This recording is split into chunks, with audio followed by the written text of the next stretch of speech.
नमो अरहन्ताणं नमो सिद्धाणं नमो आयर्याणं नमो उवज्जायाणं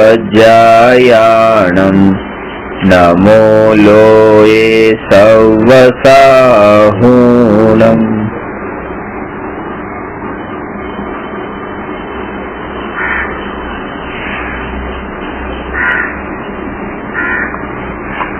प्रश्न नंबर 226 226 भाव संवर तथा द्रव्य संवर विषे स्पष्ट करो। 7 तत्वों जीव અને અજીવ તત્વ એ મુખ્ય બે તત્વ છે। જીવ તત્વોમાં समस्त परद्रव्यथी भिन्न तथा पोतानी पर्यायथी कथंचित भिन्न एवो अखंड अभेद एकाकार आत्मा ए जे दृष्टिनो विषय छे के जे आत्मानु ध्यान करवाथी सम्यक दर्शन प्रगट थाय छे तथा जे आत्मानु ध्यान करवाथी केवल ज्ञान प्रगट थाय छे, जे आत्मानु ध्यान मुक्तिनु कारण छे ए आत्मा जीव तत्व है।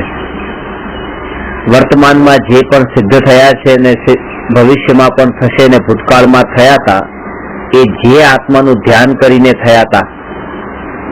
आत्माना जे स्वरूपनु ध्यान करीने मोक्ष पाव्या छे तो ए जीव तत्व है। ए जीव तत्व सिवायना जगतना जेटला तत्व एटले के पुद्गल धर्म अधर्म आकाश ने काल आ बधा द्रव्य अने बाकी बधा जीव પોતાના આત્મા સિવાયના એ બધા જ અજીવ તત્વ। એની ચર્ચા કર્યા પછી એ વાત કરી આશ્રવ અને બંધની। ગઈકાલે આશ્રવ બંધની ચર્ચામાં એ લીધું હતું કે આત્મામાં કર્મનું આવવું એ આશ્રવ છે અને આત્મા સાથે કર્મનું જોડાવવું એનું નામ બંધ છે। અને જે ભાવના નિમિત્તે કર્મ આત્મા તરફ આવે છે એ ભાવનું નામ ભાવાશ્રવ છે અને જે ભાવના નિમિત્તે કર્મ આત્મા સાથે ચોંટે છે એ ભાવનું નામ ભાવબંધ છે। આશ્રવ અને બંધ કર્મનું આવવું અને કર્મનું જોડાવવું એ નિરંતર થઈ રહ્યું છે। મિથ્યા દ્રષ્ટિને આયુષ્ય કર્મ છોડીને 7 કર્મોનો આશ્રવ બનતો નિરંતર થઈ રહ્યો છે। કે આયુષ્ય કર્મ જે મરણના કાળે જે જીવનના અંતિમ ક્ષણમાં જે થાય છે જે 2/3 પાર્ટ નો જે નિયમ છે તો એ પછી બાકી 7 કર્મોનો આશ્રવ ને બંધ તો નિરંતર છે અને એમાંથી છૂટવાનો એક ઉપાય છે કે આશ્રવ તો પૂર્વે કરેલા કર્મના ઉદય અનુસારે આત્મામાં ઉત્પન્ન આવે છે। ભાવ એવા કર્મ બાંધેલા છે કે એના ઉદય અનુસારે આત્મામાં કશાય ભાવ ઉત્પન્ન થાય છે। ભાવને કેવી રીતે રોકવા? તો કે ભાવને રોકવાની વાત જ નથી। એ ભાવ જ્યારે ઉત્પન્ન થાય ત્યારે એવી જે જાગૃતિ કે આ ભાવ મારું સ્વરૂપ નથી અને હું આ ભાવથી જુદો છું, જ્યારે એ ભાવનું ભેદ જ્ઞાન થાય છે ત્યારે એ ભાવ ઉત્પન્ન થતા જ ટળી જાય છે। એવો ઉદય પણ આવતો નથી, સહજ એવી દશા પ્રગટ થાય છે। જ્યાં સુધી એ ભાવને વળગીને બેઠો છે ત્યાં સુધી તેને એ ભાવ જ ઉત્પન્ન થવાના છે। એ ભાવથી છૂટે એટલે ભાવ ન છોડે પણ ભાવ મારું સ્વરૂપ નથી એમ જ્યારે જાણે ત્યારે એ ભાવથી છૂટી ગયો, ભલે એ ભાવ થતા હોય તો પણ, કારણ કે એને જ ભાવને પકડ્યા છે, ભાવે એને નથી બાંધ્યું। એને જેમ માન્યું છે કે હું ક્રોધી છું, એને જેમ માન્યું છે કે હું અભિમાની છું, પણ જો એમ માને કે હું ક્રોધી ને અભિમાની હું છું જ નહીં, આ ક્રોધ અને અભિમાન તો ઉદય અનુસારે આવવા વાળી એ પર્યાય છે। કોઈ જીવ ને રાગનો ભાવ આવે કે કોઈને દ્વેષનો ભાવ આવે, કોઈને મંદ રાગનો ભાવ આવે, કોઈને તીવ્ર રાગનો ભાવ આવે, કોઈને શુભ રાગનો ભાવ આવે, કોઈને અશુભ રાગનો ભાવ આવે, તો આ ભાવ તો ઉદય અનુસારે છે, એમાં એને દુખી થવાની જરૂર નથી। કોઈ જીવને શુભ રાગના ભાવ વધારે આવે તો એના અંદર એ ફૂલાઈ જાય કે મને જો આવા ભાવ આવે છે, આવી કરુણાના ભાવ ને વાત્સલ્યના ભાવ તો બીજા જીવો પ્રત્યે હોવા તો જોઈએ ને, આ જો મારામાં છે એમ કહીને સંતોષ માની લે પોતાની જાતને। પણ જે જ્ઞાયક સ્વરૂપ સુધી પહોંચવાનું છે ત્યાં સુધી નથી પહોંચી શકતો. આ એ જીવ માટેની વાત છે કે જે જીવ હવે તમારા જેવા જીવની વાત છે કે જે ખરેખર એ શુભ શુભ શુભ કરીને થાક્યા છે અને શુદ્ધ જેને મળ્યું નથી. અત્યારે તમારી જગ્યાએ કોઈ બીજા હોત તો હું એના માટે બીજી વાત કે એના લેવલની કે જે માંસ ભક્ષણ કરતો હોત તો હું એને આ જ્ઞાયકની વાત ન બતાવે, એને પેલા હું સદાચારની વાત બતાવે. એટલે ઘણા લોકો એમ કે તમે સદાચારની વાત કરો, પણ કે એટલા માટે સદાચારની વાત ને બધી વાત હું નથી કરતો કારણ કે જે સામે બેઠા છે સદાચારનું તો પાલન કરી ચુક્યા છે ને કરે પણ છે અત્યારે. હવે એને જે નથી તત્વ મળ્યું એ આ જ્ઞાયકની વાત છે અને જેનાથી એ અટક્યા છે એનાથી એને આગળ લઈ જવાના છે.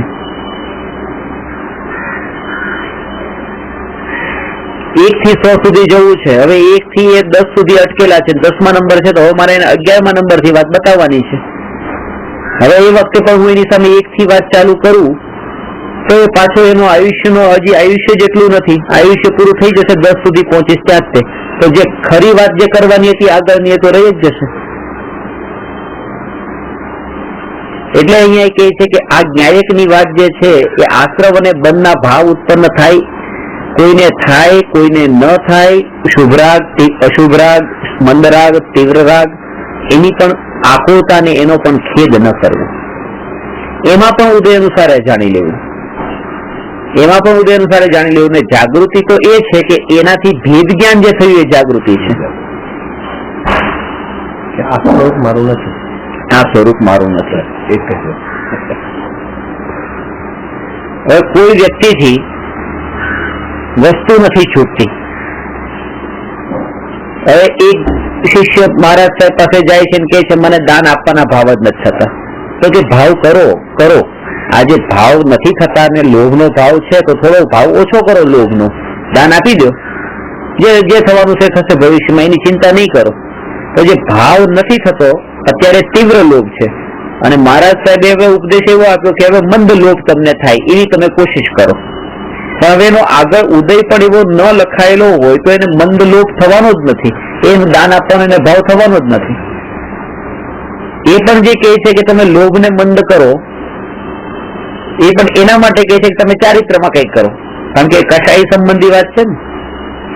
એને તો અહીંયા એ કહે છે કે ભલે તમને મંદ આપવાના ભાવ આવે કે ન આવે ત્યારે પણ તમને જાગૃતિ રહેવી જોઈએ કે આ ભાવ જે અત્યારે લોભના ભાવ છે આ પણ ઉદય અનુસારે છે અને આપવાના ભાવ આવે છે તો એ ઉદય અનુસારે છે. આ બેને ઉદય તરીકે જાણો અને એ જે જાણ્યું છે ને એ તમે તમારી શ્રદ્ધાની નબળાઈને દૂર કરી છે, તમે સમ્યક દર્શનના માટે પુરુષાર્થ કર્યો છે. એની ઊંધી પ્રોસેસ ચાલુ થાય છે, ઊંધા માથે લટકવાનું થાય છે કે પેલા તમે બસ આ બધું ત્યાગવાની વાત કરો, છોડવાની વાત કરો, છોડો જે છે આપી દો, જો તમારી પાસે જેવું કાલનો વિચાર નહીં કરો આપી દો. ચારિત્રની વાત થાય છે પણ એના પેલા જે દ્રષ્ટિ ખુલી જવી જોઈએ કે જેને મેં છોડી દીધું છે ખરેખર એ મારું છે જ નહીં. અને એવું પ્રતીતિમાં જો આવ્યું હશે તો જયારે છોડ્યું હશે એ સમયે એને દુઃખ જ ન થાય અને અહંકાર પણ ન આવે. દુઃખ ત્યારે થાય જ્યારે એમ લાગે ઓ કેવી કિંમતી વસ્તુ છોડી દીધી મેં, તો દુઃખ લાગે. અહંકાર ત્યારે આવે ત્યારે મારી વસ્તુ જતી રહી, મેં આપી છે, મારી હતી મેં આપી દીધી, ત્યારે અહંકારનો ભાવ આવે. પણ જયારે જાણ્યું કે આ મારી હતી જ નહીં તો અહંકારની વાત ક્યાં આવી, મેં મારું ક્યાં છોડ્યું છે કઈ, પણ મારું નથી એ વાત તો સમ્યક દર્શનથી ખબર પડે છે.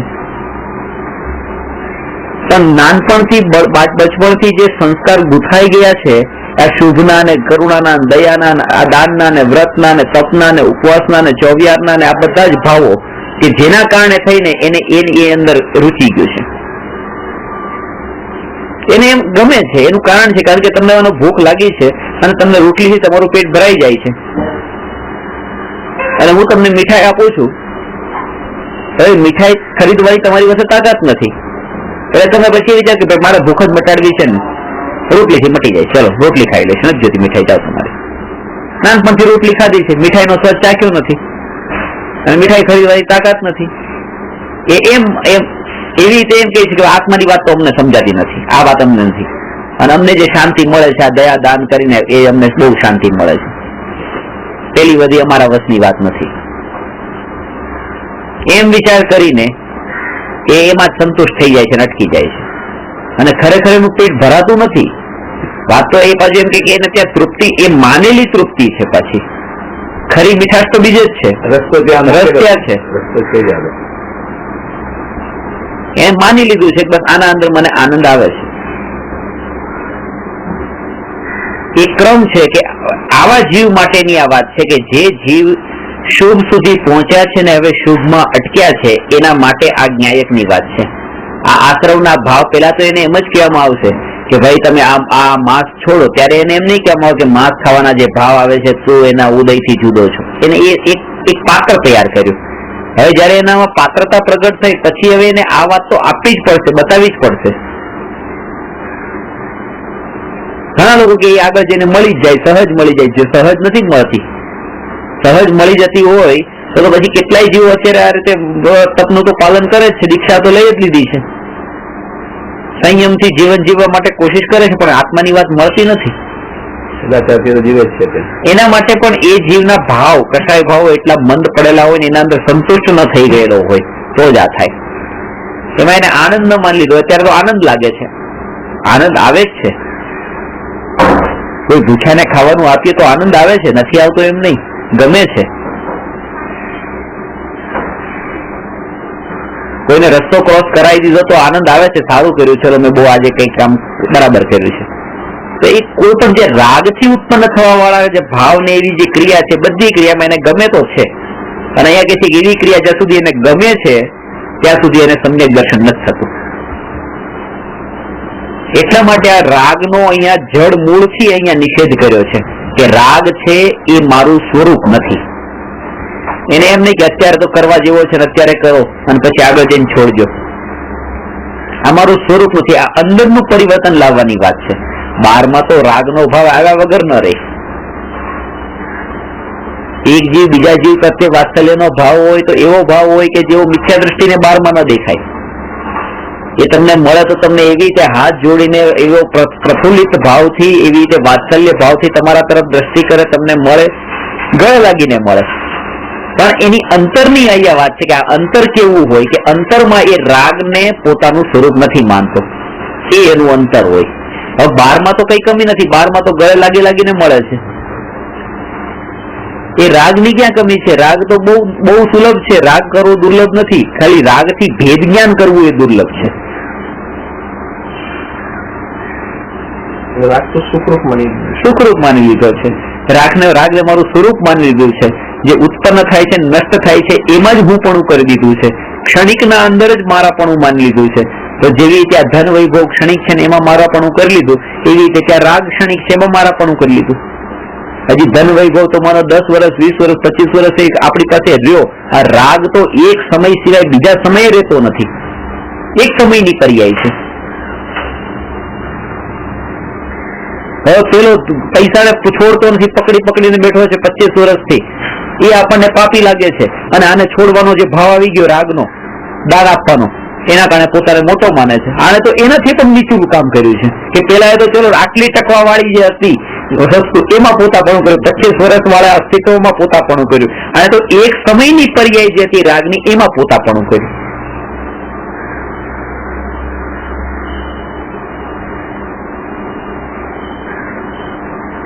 અને જયારે એ વાત આટલી વાત સમજાય પણ જાય અને ત્યાં જ પાછી એ વાત આવે કે તમે જે આ વાત મને બતાવો છો પણ તમારા ઉપરથી તો મને એમ લાગે છે કે ખરેખર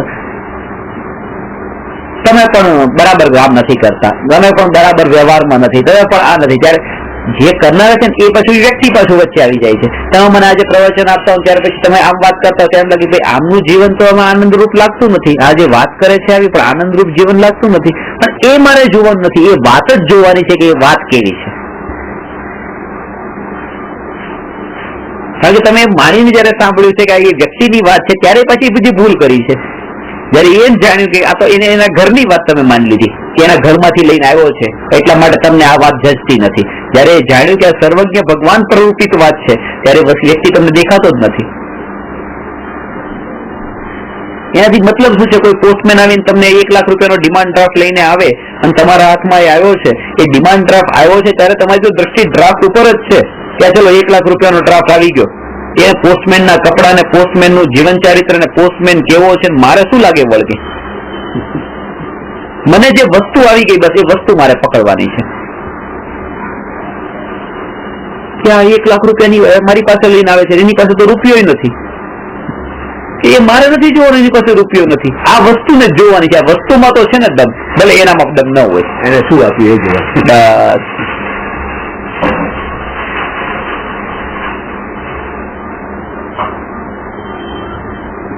કાગળ લઈને આવ્યો, કોઈનો કાગળ લઈને આવે ત્યારે આપણે કાગળ આપણા હાથમાં આવી ગયો છે. પોતાની પત્ની એક કાગળ લખ્યો છે, લવ લેટર લખ્યો છે, લવ લેટર પોસ્ટમેન લઈને આવ્યો છે અને આવી રીતે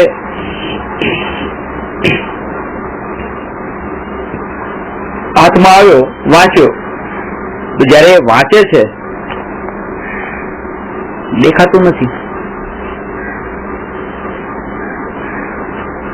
કારણ કે આંખ ગયેલી છે. જે પ્રેમી છે પ્રેમિકાનો પત્ર વાંચી શકતો નથી, એની આંખ ગયેલી છે, અંધ છે. તો એને પોસ્ટમેન ને કીધું કે તમે વાંચીને બતાવો ને આમાં શું લખ્યું છે. પોસ્ટમેને વાંચીને બતાવ્યું. હવે પોસ્ટમેન જયારે વાંચે છે ત્યારે આ પ્રેમી એમ માની નથી સાંભળતો કે આ પોસ્ટમેન વાંચે છે, પોસ્ટમેન ના વાક્ય છે. મારી પ્રેમિકાએ આ મારા માટે આ વાત લખી છે ડાયરેક્ટ. આ તો ખાલી મીડિયેટર છે. હું અંધ છું, મને દેખાતું નથી, એટલા માટે આ મને વાંચીને બતાવે છે. આ શાસ્ત્રમાં લખેલી વાત મને નથી સમજાતી, એટલે આ વિદ્વાન મારી સામે મને વાંચીને બતાવે છે. હું અજ્ઞાનથી અંધ છું અને આચાર્ય દેવોએ, તીર્થંકરોએ, જ્ઞાનીઓએ મારા માટે આ વાત મને લખી છે. આવી નિરપેક્ષ દ્રષ્ટિ આવશે તો જ આ તત્વ એને મળશે, નહીં તો ક્યાંક ને ક્યાંક પાછો આ સાચી વાત એના કાનમાં પડી તોય તે અટકી જશે. સામે વાળા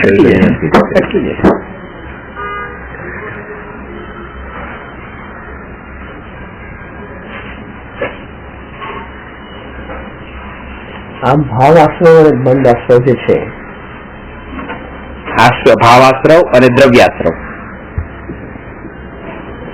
એટલે આશ્રવ, ભાવાશ્રવ અને ભાવબંધ.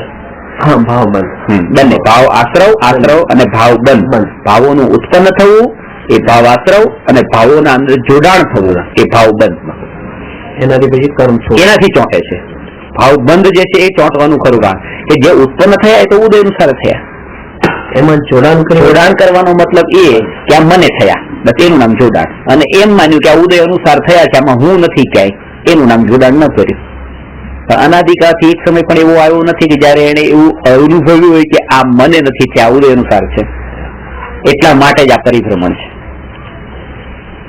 એને બિલકુલ પરની કેટેગરીમાં, બિલકુલ પર એટલે પાડોશીની કેટેગરીમાં એને મોકલી કે મારે શું લાગે હોય કે એવી રીતે જયારે જાગૃતિ આવશે તો પછી એને પોતે અને બીજા એ કોઈ એવા ભાવરૂપ વાળા નહીં લાગે.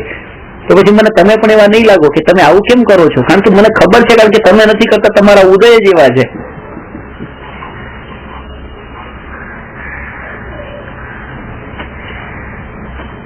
એટલે હું ઘણી વાર તમે અત્યારે ગુસ્સો કરો, મારા ઉપર કરો ગુસ્સો, નથી કરતા. હવે કરો 10 વખત કહું છું, નથી કરતા. અને ક્યારેક તમને ગુસ્સો આવે છે, 10 માણસ પકડે છે, હાથ પકડે છે, રવા દો તોય ગુસ્સો કરો છો. હું અત્યારે કહું તમે કરો તોય કરતા નથી, અને ત્યારે ન કરવાનું કે તોય કરો છો. અત્યારે કેમ નથી કરતા? અત્યારે ઉદય હોય તો કરો ને, અને ત્યારે ઉદય હોય તો રોકવા વાળા હોય તોય તમે રોકી ન શકે. આ ભાવ મારા હાથમાં છે જ નહીં, એ તો ઉદય અનુસાર છે, હું એનો જાણનાર છું. બસ આ મારા હાથમાં આશ્રય ઉદય અનુસાર, આશ્રય ઉદય અનુસાર છે. એમાં જોડાણ ન કરવું એ મારો પુરુષાર્થ છે.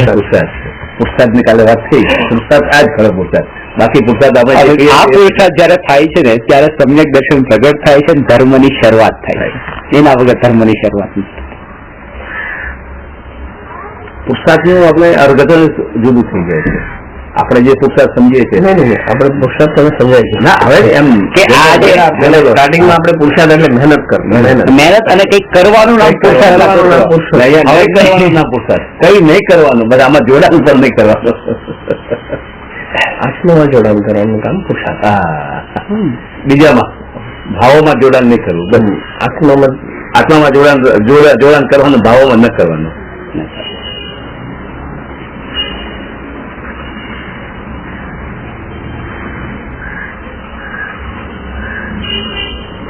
એટલે વિકલ્પોની ઝાડના અંદર એને બિલકુલ છોડવાનું કે એના તરફ મારે એની દ્રષ્ટિ પણ શા માટે કરવી, જે કંઈ પણ હોય એ મારું મારું મારું પ્રયોજન નથી. આ જે ભાવો ઉત્પન્ન થાય છે થવા દો, એના પર દ્રષ્ટિ પણ નથી કરવાની. દ્રષ્ટિ જ્ઞાન ઉપર હોય અને જ્ઞાન ઉપર દ્રષ્ટિ જયારે જાય છે ત્યારે ભાવો થતા નથી, કારણ કે ભાવો તો એટલે થતા હતા કારણ કે તમે જ એને પ્રોત્સાહન આપ્યું હતું. મહેમાન આવે છે અને તમે એના આવકાર આપો છો એટલે બીજી વાર આવે છે, ત્રીજી વાર આવે છે. જયારે તમે એને ધ્યાન જ ના આપો પછી આવવાનું નથી.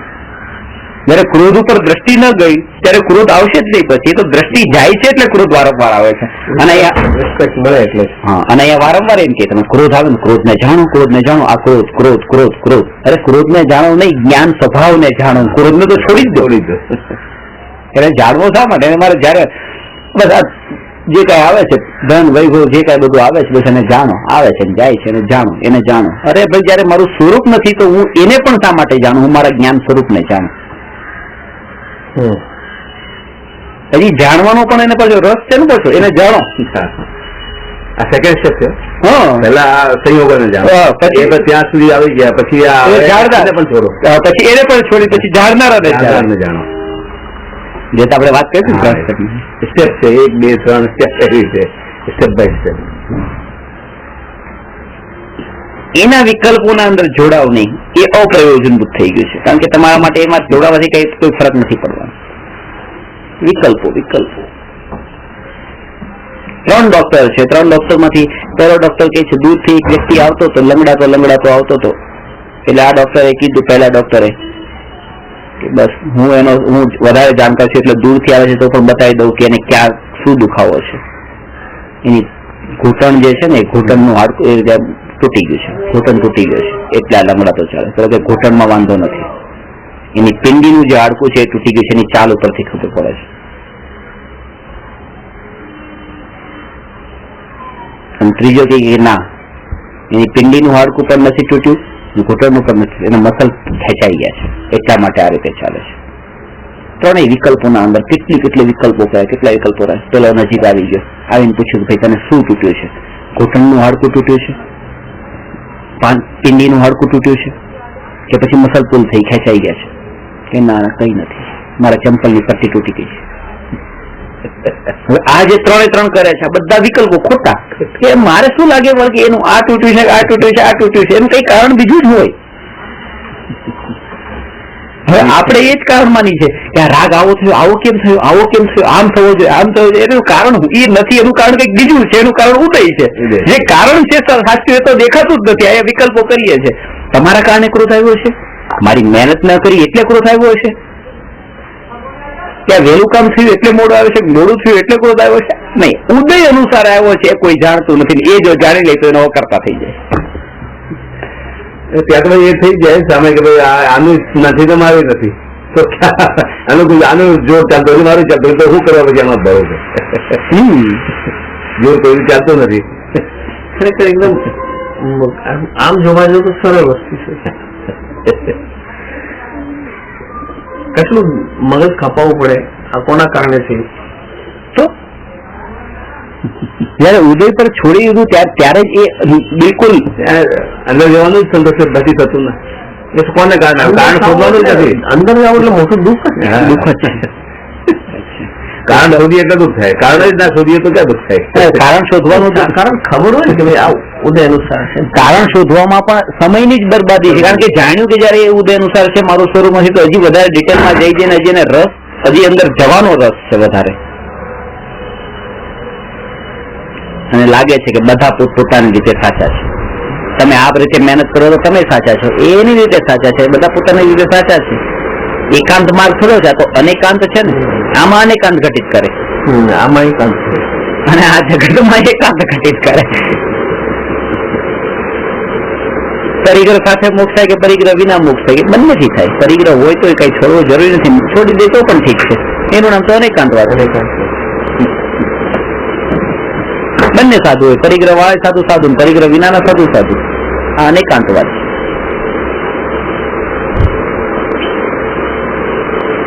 પણ આમ એક જોવા જાવ તો પ્રયોજન ભૂત જે છે ને એમાં લક્ષ બસ એ જ. કારણ કે બાકી બધામાં તો પાછા ડાયવર, જેમ આયા કીધું કે વિકલ્પો આપણને પોતાના ઉત્પન્ન થતા વિકલ્પોને પણ ઉદય અનુસાર છોડી દેવાના, એકલો રસ એને જ્ઞાયકનો. એટલે જ કીધું છે કે જયારે તમે મારી સામે આવો ને હું જયારે તમને ઓળખી જાઉં કે આ રવિભાઈ છે એનો મતલબ એ થયો હજી છે કે બસ હજી મને જ્ઞાનનો રસ નથી. જ્ઞાનનો જેને રસ છે એને જ્ઞેયમાં રસ નથી. આગળ ક્વેશ્ચન છે પ્રયોજન. જેને બંગડીને જોઈ લીધી એ પતી ગયું. એ સોનાનો રસ નથી. એને સોનાનો રસ છે બને બંગડી દેખાતી નથી. બંગડી દેખાય છે પણ બંગડીમાં બંગડી કોનું નથી દેખાતું, સોના કોનું દેખાય છે.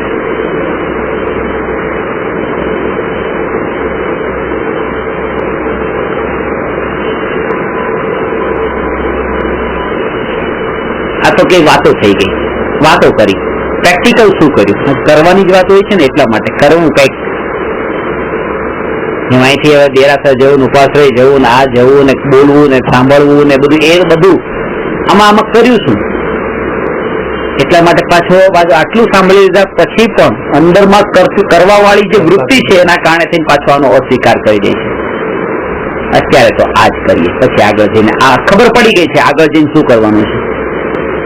આગળ જઈને કરશું, એ આગળ જઈને આગળ આવતું નથી. આખી જિંદગી નીકળી જાય છે દુકાનદારીમાં, આ ઘરમાં, આમાં તેમાં, બધું આ વાતો બધી સાંભળી પણ પછી એ કે આગળ જઈને કરશું. આગળ જવાનો કોઈ ટાઈમ ફિક્સ નથી.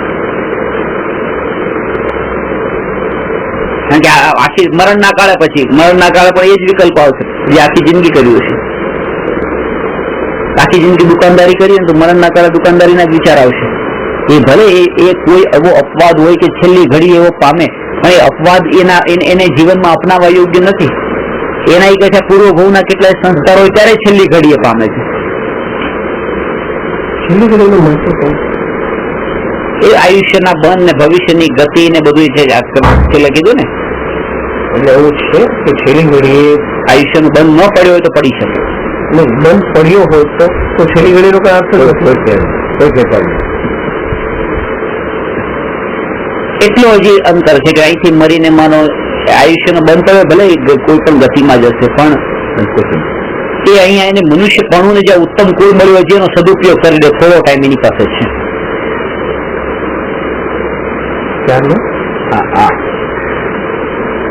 વર્તમાન પડે આ છેલ્લી ઘડી મનુષ્યપણું જે મળ્યું છે ને ઉત્તમ કુળ ને એ વર્તમાન એટલે છેલ્લી ઘડી.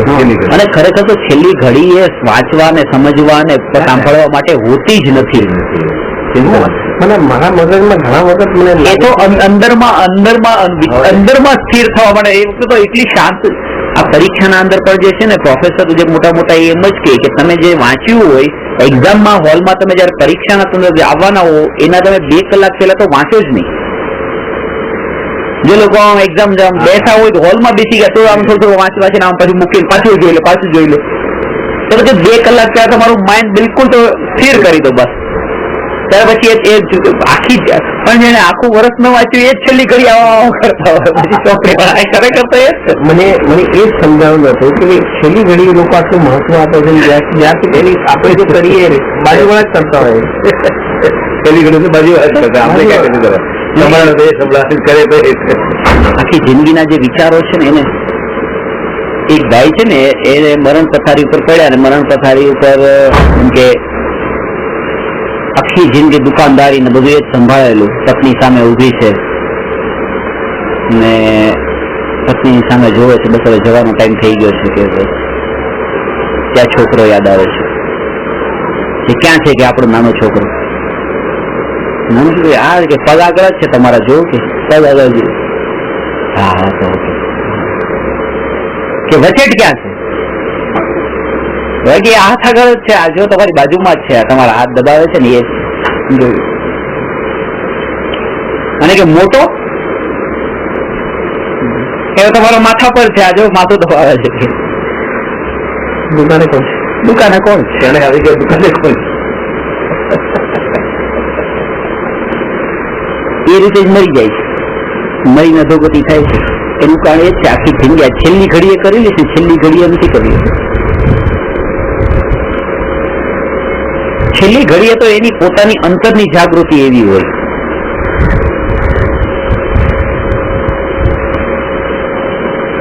એ વખતે તો એના મરણ શબ્દ કાનમાં પડતા કેવી હાલત થાય છે. એક વાર મરણ પતાય પર છેલ્લી ઘડીએ ડોક્ટરે આવીને કહી દીધું બસ તમારી 10 મિનિટ બાકી છે, 10 જ મિનિટ બાકી છે, હવે વધારે ટાઈમ નથી.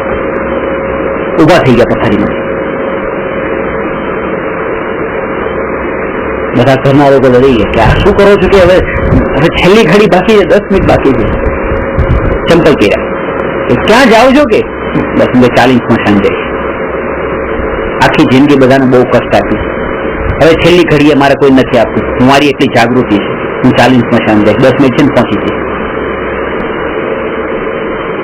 અહીંયા મરણનું બીજો સાંભળે 10 મિનિટ પછી તમારું મરણ છે ત્યારે જ મરી જાય, 10 મિનિટ પછી નહીં. આના કે મરણના કાળે તો તમારી એટલી એલર્ટનેસ,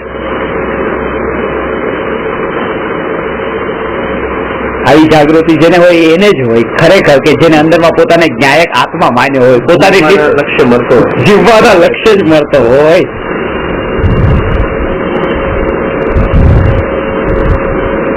એ આશાવરે બંધની ચર્ચા ગઈકાલે કરી હતી. આજે હવે 226મો પ્રશ્ન છે, ભાવ સંવર ને દ્રવ્ય સંવર, 3 તત્વો પર આજે ચર્ચા કરવાની છે. સંવર, નિર્જરા અને મોક્ષ. સંવર અને નિર્જરા એ બંને એકબીજાના પૂરક છે, કારણ કે બંને સંવર અને નિર્જરા એ આત્માની આંશિક શુદ્ધ પર્યાય છે, એકબીજા સાથે ઇન્ટરકનેક્ટેડ છે. એક સિક્કાની 2 બાજુ છે, એકના વગર બીજું ન હોય ને બીજા વગર પહેલું ન હોય. સંવર હોય તો નિર્જરા હોય જ ને નિર્જરા હોય તો સંવર હોય જ. એવું નથી કે પેલા સંવર થાય ને પાછળથી નિર્જરા થાય. એટ એ ટાઈમ બંને. અને એ જ કારણ બને છે મોક્ષનું. જે ચર્ચા કરી હતી કે બોટના અંદર પાણી આવતું રોકાય અને અંદર રહેલું પાણી ધીરે ધીરે બહાર નીકળે. નવું પાણી તો બોટમાં આવવું ન જોઈએ અને પેલાનું પાણી નીકળવું જોઈએ, તો જ એ બોટ પૂરી પાણી રહિત થઈ શકે. તો નવા કર્મ તો આત્મામાં આવવા ન જોઈએ અને પેલાના બંધાયેલા પણ આત્મામાંથી દૂર થવા જોઈએ, ત્યારે એ પરિપૂર્ણ મોક્ષ પ્રગટ થાય છે. બંનેની જરૂર છે મોક્ષ માટે. ચોથા ગુણસ્થાન વગર, સમ્યક દર્શન વગર સંવર નિર્જરા હોતા જ નથી. આ નિયમ છે. ગમે એટલા વ્રત કરી લે, તપ કરી લે, ઉપવાસ કરી લે, તો પણ એને એ સંવર નિર્જરા નહીં થાય. એ જ ગઈકાલે ચર્ચા કરી હતી પુણ્ય અને પાપ તત્વની. તો આશ્રમ અને બંધમાં જ પુણ્ય પાપ તત્વો ઉપર બહુ ડિટેલમાં લીધું, સાંભળજો. પછી પુણ્ય અને પાપ તત્વ જે છે એ 2 એક જ તત્વ છે, એ કર્મના જ છે ભેદ. પણ એકને તો એ કર્મ માને છે ને એકને ધર્મ માને છે. પાપને તો કર્મ માને છે અને પુણ્યને ધર્મ માને છે, અને એના કારણે મોટું નુકસાન એ ગયું કે જે ખરો ધર્મ હતો એ ઢંકાઈ જ ગયો.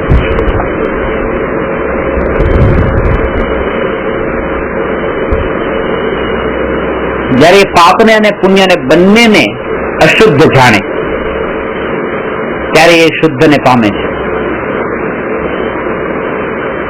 અશુદ્ધ તો છે જ તે, પાપ પણ અશુદ્ધ છે, અશુભ તો અશુદ્ધ છે જ, પણ શુભ પણ અશુદ્ધ છે. એ શુદ્ધની બરાબરીમાં તો શુભ અને અશુભ અશુદ્ધ છે. શુદ્ધની બરાબર એક જ માના 2 દીકરા, એક જ માના 2 દીકરા છે, ખાલી એના રૂપ અલગ અલગ છે. એના માટે હું એ કહું છું કે કોઈ વ્યક્તિ એવી રીતે રસ્તા ઉપર જે કપડા ખરીદવા માટે જાય અને પેલો ફૂટપાથ પર લારી પર ત્યાં કપડા વેચે છે અને કોઈના સેકન્ડ હેન્ડ એવા પહેરેલા કપડા વેચતો હોય અને આ માણસ એ કપડા ખરીદવા માટે જ્યાં ઉભો છે અને જોવે કે મારો કોઈક મિત્ર છે કે મારા કોઈ સગાવાલા છે ત્યાંથી પસાર થઈ રહ્યા છે, અરે એને કેવું લાગે આટા મારવા માંડે, ત્યાં ઉભો નથી રહેતો. નહીં તો મને જોઈ જશે કે આવા કોઈના પહેરેલા કપડા ખરીદે છે. અશુદ્ધ છે ને, કોઈના પહેરેલા છે, એનાથી એને લાગે છે કે ના ખરેખર આ અશુદ્ધ છે, આ છોડવા જેવું છે. એવી જ રીતે પછી ક્યારેક એવું બને કે શાહરૂખ ખાનના કે સચિન તેંડુલકરના કોઈ જેકેટ છે કે એ બધા એની હરાજી થતી હોય, એને ખરીદવા માટે મોટા મોટા કરોડપતિઓ જાય છે, છાપામાં નામ આવે છે, ટીવી પર ન્યૂઝ આવે છે કે આનું જેકેટ કોને ખરીદ્યું, આને આનંદ થાય છે, ફૂલાઈ જાય છે. એ કોઈનું પહેરેલું જ છે, એ અશુદ્ધ જ છે, એ મેલું જ છે. આ નીચલા કેટેગરીની અશુદ્ધિ છે, પેલી ઊંચા કેટેગરીની અશુદ્ધિ છે. એવી રીતે પાપ પણ અશુદ્ધિ છે, નીચલા કેટેગરીની છે. પુણ્ય પણ અશુદ્ધિ છે, ઊંચા કેટેગરીની છે. બંને ફ્રેશ નથી. ફ્રેશ એક ધર્મ છે. આ બધા વાસી છે.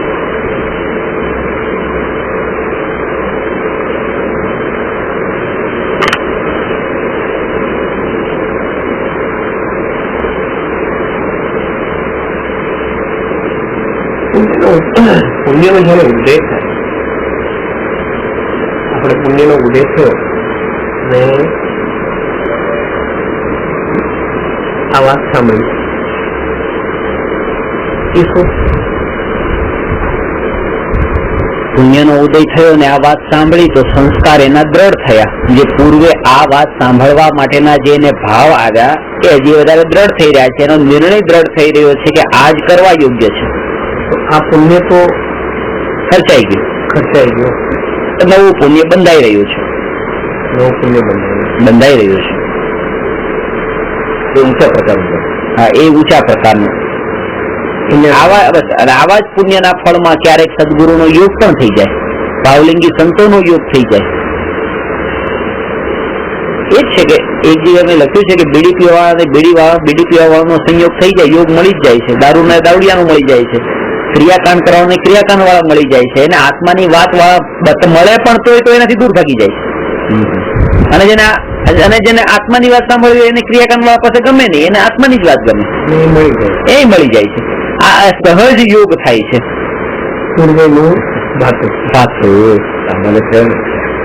થયો ને સહજ યોગ થાય ને થાય.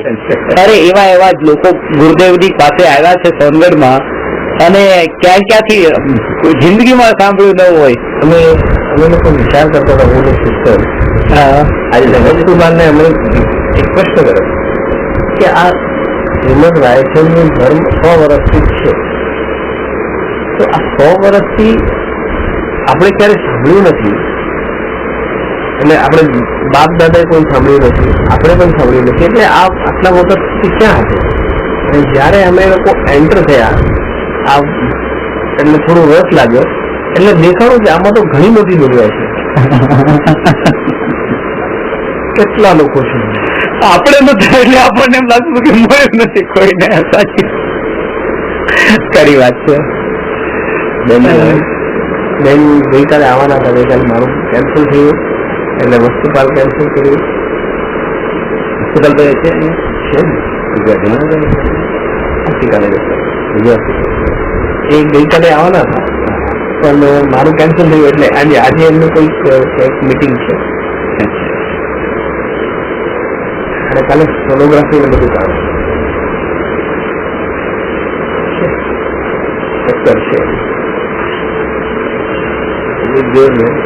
आज हम इनको फोटो ऐसी चुकी है काफी जे लेक्चर हो गए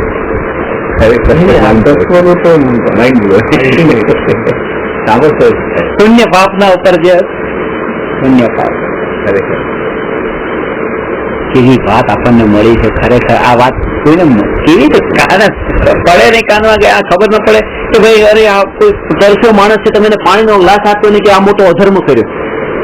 અને અધર્મ સાંભળવા કોણ તૈયાર થાય કે પુણ્ય અધર્મ છે? આવી ઉત્કૃષ્ટ વાત કે અંતરમાં જે સ્થિર થઈ ગયો ત્યાં ધર્મ છે, એની બરાબરીમાં તો આ અધર્મ નથી. ખોલે નથી. એટલે આવે ને ગુરુદેવ શ્રી કાનજી સ્વામી અને શ્રી કૃપાળુ દેવે ને એમને પોતાના જીવનમાં આટલો ધર્મ કર્યો એટલા માટે એ સ્વર્ગમાં ગયા. હું તો સ્વર્ગમાં ન જાત. આટલો ધર્મ આખી જીવનભર કર્યો એટલા માટે કે સ્વર્ગમાં ગયા? નહીં, બિલકુલ ખોટી વાત છે. કૃપાળુદેવ અને ગુરુદેવ સ્વર્ગમાં ગયા કારણ કે પુણ્ય નામનો અધર્મ કર્યો હતો. ધર્મ ક્યાં કર્યો? પુણ્યના પ્રતાપે મળે. હા, પુણ્યના ઉદયથી મળે છે સ્વર્ગ. તો મોક્ષે જાય. ધર્મનું ફળ તો મોક્ષ.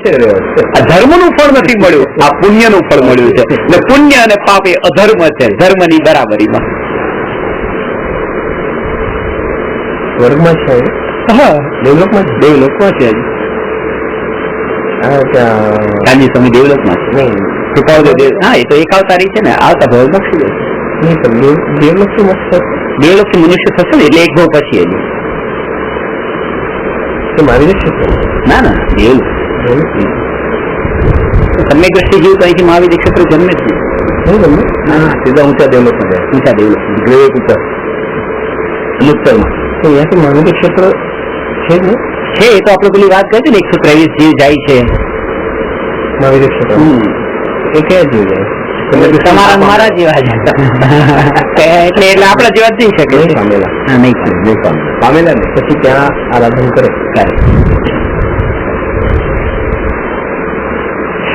એ તો 123 થી મોક્ષે જવાના છે નિયમથી. એ તો એમાં હશો નહીં કે ક્લાસમાં એટલા માટે. આ જો એક મિસ થાય તો કેટલું મિસ થાય.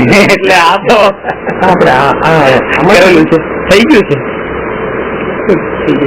123 થી જશે, 9મા વર્ષે કેવડી થશે. એટલે મેં તમને એક વખત વાત કરી હતી કે અહીંયા અત્યારે માનો કે તમે મારી સામે બેઠા છો અને તમે અહીંથી મરણ પામીને એક્સિડન્ટ મરણ પામ્યા અને ત્યાં મહાવીર ક્ષેત્ર જન્મ્યા. પછી એનો રૂમ ક્યાં છે? ના ના ના ઋણ ચૂકવવાની વાત ત્યાં મહાવીર ક્ષેત્ર તમે જન્મ્યા, 9મા વર્ષે કેવડી થઈ ગયા, આર્યન થઈ ગયા. આજથી 10 વર્ષ પછી હું કીધું મુંબઈમાં ક્લાસ લેતો અને ક્લાસની શરૂઆત કરતો, નમો હરિહંતાણમ, અને તમને પગે લાગતો, વંદન કરતો, જે મારી પાસે બેસતા 10 વર્ષ પહેલા. આ કોના પરિણામ ક્યારે પલટાય એટલે નેવર અંડર એસ્ટિમેટ એનીબડી. કે આ તો આવો છે ને આ તો આવો, અરે કોણ ક્યારે પલટાઈ જાય. છે એક વાત આવી ને આપણે મહાવીર સ્વામી દેશનામાં કે કોઈ જીવનું મહાવીર સ્વામીને પ્રશ્ન કર્યો કે આ જીવ શું થશે? તો કે 7મી નરકમાં જશે. તરત જ 5 મિનિટ પછી ફરી એમને એના ભાવ હતા કે આ મોક્ષ ના જીવ છે. તો રાજ્યશ્રી હતા. એટલે બરાબર મહારાજે પૂછ્યો હતો એ પ્રશ્ન.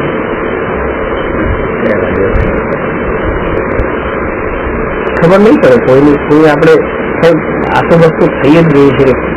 તમે ક્યાં છો ને કોણ છો ને એમાં તો પડવાનું જ. પરિણામોની વિચિત્રતા. અત્યારે સીતાજી રાવણને ઉપદેશ આપે, પછી એમના ગણધર થશે, રાવણના પછી ગણધર થશે. અત્યારે સીતાજી રાવણને કે સંસાર છોડવા યોગ્ય છે, રાવણ સીતાજીને કે સંસાર છોડવા યોગ્ય છે. કોણ ક્યારેક બોલે?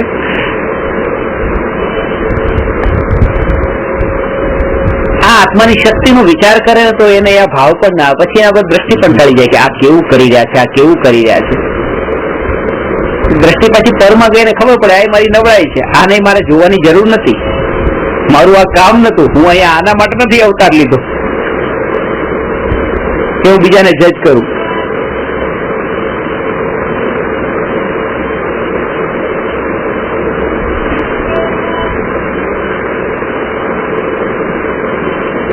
જે અતિન્દ્રિય આનંદ પ્રગટે છે, અતિન્દ્રિય આનંદ રાગના લક્ષ્ય કેવી રીતે પ્રગટે?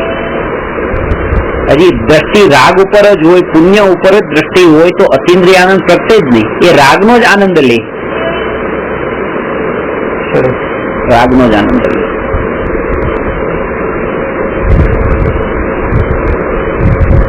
હજુ સાચા દેવશાસ્ત્ર ગુરુનો નિર્ણય ન થયો હોય, દેવ કોને કહેવાય, ગુરુ કોને કહેવાય, શાસ્ત્ર કોને કહેવાય, ભાવલિંગી સંત કોને કહેવાય, એની પ્રતીતિ ન થયું તો પહેલું કદમ તો એ છે. આત્માની અનુભૂતિ તો 4થા ક્રમે છે, એના પહેલાના 3 ક્રમ છે, અને એના વગર તો પહેલા વગર બીજે ના આવે, બીજા વગર ત્રીજે ના આવે, ત્રીજા વગર ચોથે ન આવે તો ન જ આવે. સાચા દેવશાસ્ત્ર ગુરુની યથાર્થ પ્રતીતિ એ પહેલું સ્ટેપ છે કે સાચા દેવને ઓળખો, સાચા શાસ્ત્ર ઓળખો, સાચા ગુરુની ઓળખાણ અને પ્રતીતિ. 7 તત્વની યથાર્થ પ્રતીતિ એ બીજું સ્ટેપ છે, કારણ કે 7 તત્વો સમજાવનારા કોણ? દેવશાસ્ત્ર ગુરુ. પેલા એમની પ્રતીતિ થાય તો આ તત્વની પ્રતીતિ થશે, અને 7 તત્વની પ્રતીતિ થયા પછી 7 તત્વ જાણ્યા પછી એમાં એ જાણ્યું કે આમાં પોતાનું શું, પારકો શું, તો એમાં પછી ત્રીજું સ્ટેપ છે સ્વપરનું ભેદ જ્ઞાન. અને પછી સ્વપરનું ભેદ જ્ઞાન કે પરમાં મારે જવું શું કામ, એટલા માટે સ્વમાં લીન થયો, એટલે ચોથું સ્ટેપ છે આત્માનો અનુભવ. પહેલા સાચા દેવશાસ્ત્ર ગુરુની શ્રદ્ધા, પછી 7 તત્વની શ્રદ્ધા, સ્વપરનું ભેદ જ્ઞાન અને આત્માનો અનુભવ. એટલે સમ્યક દર્શન. એનું નામ સમ્યક દર્શન. એનું નામ સમ્યક દર્શન છે. એ ક્રમ છે. હવે અહીંયા પહેલામાં જ ગડબડ થાય છે. સાચા દેવ કોને કહેવા?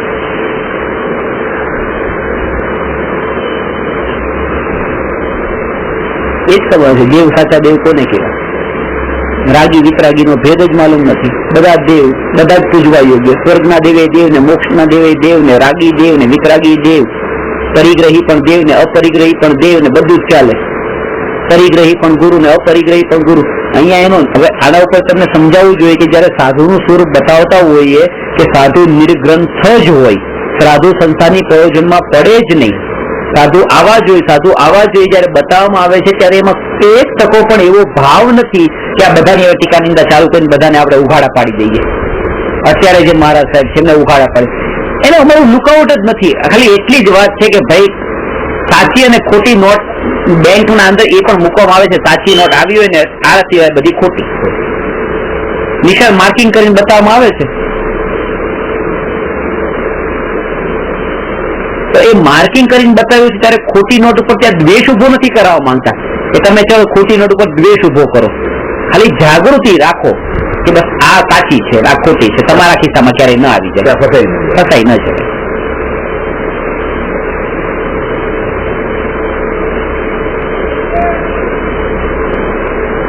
દ્વેષ એને ઉભો થાય છે. પછી એના પ્રત્યે દ્વેષ કોને ઉભો થાય કે સાચા હીરા છે ને ખોટા હીરા છે. મેં તમને કીધું આ હીરા સાચા ને આ હીરા ખોટા, તો વાંધો નથી. પણ તમે ખોટા હીરામાં જ પેલા સાચાપણું માનીને બેઠા હો ને, અને પછી કોઈ એમ કે આ ખોટા, તો કાં તો એ હીરા ઉપર દ્વેષ આવી જશે, કાં તો એ હીરા ખોટા છે બતાવવા વાળા ઉપર દ્વેષ આવી જશે. અઘરું પડે છે ત્યારે. એટલા માટે જે લોકો કોઈને માનતા જ નથી હોતા એને આ વાત પેલા ઓછા પ્રયત્નમાં કોરી પાટી 3 રૂપિયા સમજાઈ જાય છે. એટલે 5 વાળાને 5 ખર્ચીને નથી સમજાતી પાછી.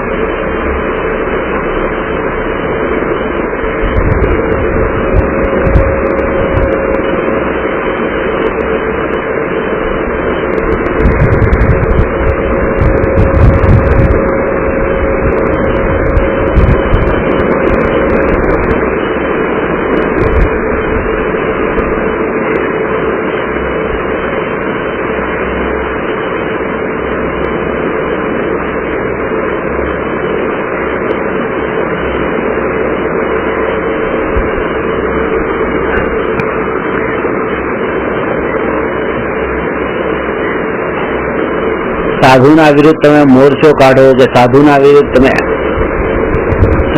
આવું કેવી રીતે થાય?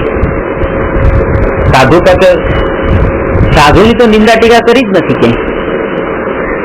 શિથિલાચાર કીધું છે, શિથિલાચારમાં ફસાતા નહીં.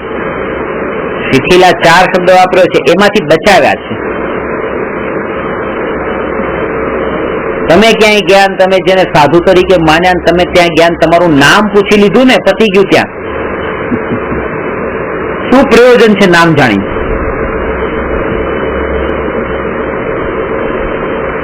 કારણ કે નામ પછી ગામ ને ગામ પછી કામ ને કામ પછી બધું જ.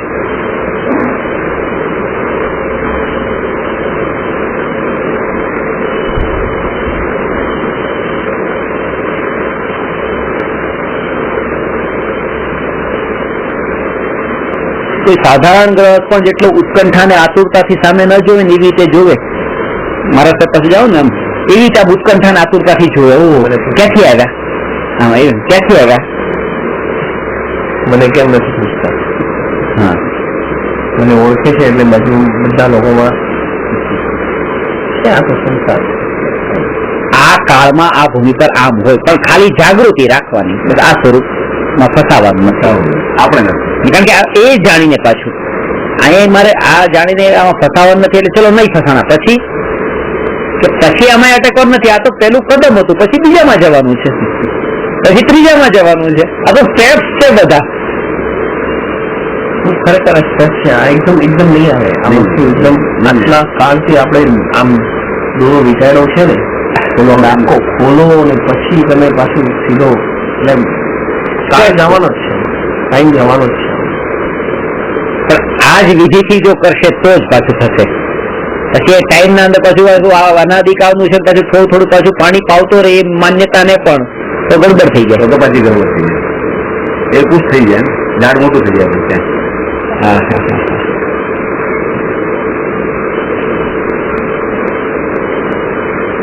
પેલું કસાઈની મંદતા વાળો આનંદ છે એને અનુભવમાં આવે છે, પકડમાં આવે છે, એને લાગે છે, અહેસાસ એનો થઈ ગયો છે. આત્માની વાત સાંભળવા માટે તમે માનો કે 10 વર્ષ માટે બેઠા અને 10 વર્ષ સુધી તમને આત્માની વાત સમજાણી નહીં, સાંભળી, પૂરી સાંભળી, પણ સમજાણી નહીં, અનુભવ થયો ને એટલે તમને આનંદ ન પ્રગટ્યો.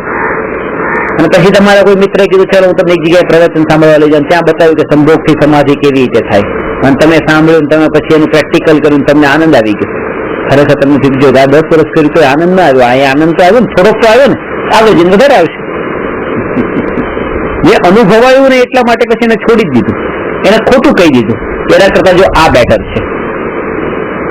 પણ એને એ નહીં વિચાર્યું કે આ પણ ક્ષણિક છે ને પેલું જે છે એ સાચું છે, પણ એ મને નથી થયું એટલે મારા જે પુરુષાર્થની નબળાઈ હતી, મારી દ્રષ્ટિ ખોટી હતી, પણ આ તો અનાદિનો સંસ્કાર હતો એટલે આ સહજ થઈ ગયું, એવું રૂચી ગયું.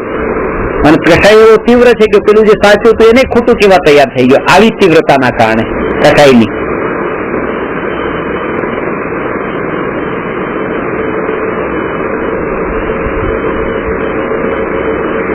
જેમ પ્રવચન આપણે કહીએ આ શ્રીમદ રાયચંદ્ર બુકમાં છે, બધા ગાંધી સ્વામીની શ્રીમદ રાયચંદ્ર બુકમાં છે, ભાવ બધા છે. એટલે આ વર્ડ ટુ વર્ડ ના હોય, જે શબ્દો ભાવ બધા છે. અને હું તમને મને કહો ને તો હું તમને ગાથાઓ ને બધાના અર્થ પણ કે આ વાત કઈ જગ્યાએ ક્યાં બતાવી છે. આત્મા કર્મનો કરતા છે, ભોગતા છે, એમાં બતાવ્યું છે કે શુભના ફળમાં દેવાદી ગતિમાં જાય, અશુભના ફળમાં નરકાદીમાં જાય છે. કર્મનો ભોગતા છે એમાં આત્મસિદ્ધિમાં છે. એટલે શુભ કરે ફળ ભોગવે, દેવાદી ગતિમાં, અશુભ કરે નરકાદી ફળ. જેમ હિમનો સ્પર્શ ઠંડો ને અગ્નિનો સ્પર્શ ગરમ, આમ આત્માના જે ભાવ કરે એ ભોગવે છે. છંદહારમાં છે ને, છતાં ક્યાં છે? આ તો આમાં છે એમના યમ નહીં, આમાં શ્રીમદ રાજચંદ્ર નહીં, આમાં છે પત્રમાં રાજચંદ્ર નહીં, એના શ્રીમદ રાજચંદ્રમાં જ છે. અમને ગીતમાં છે. આમાં જે આપે છે ને હે પ્રભુ કવરિંગ યમ નિયમ સંજમ. ના ના આમાં છે અમારા આમાં પણ છે, આમાં છે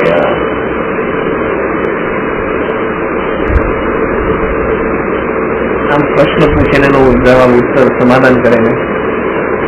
એટલે વાત એ છે કે સમ્યક દ્રષ્ટિને પણ એ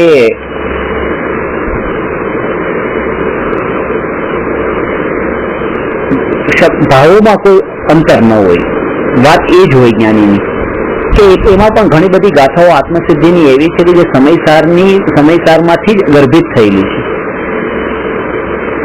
મેં તો એ 25 થી પણ વધારે ગાથા, 142 ગાથા, 25 થી વધારે ગાથાઓ એવી કાઢી છે આત્મસિદ્ધિની કે જે સમયસારની ગાથાનો નંબર ને આત્મસિદ્ધિનો ગાથાનો નંબર પણ એકનો એક હોય અને ભાવ પણ એવો હોય.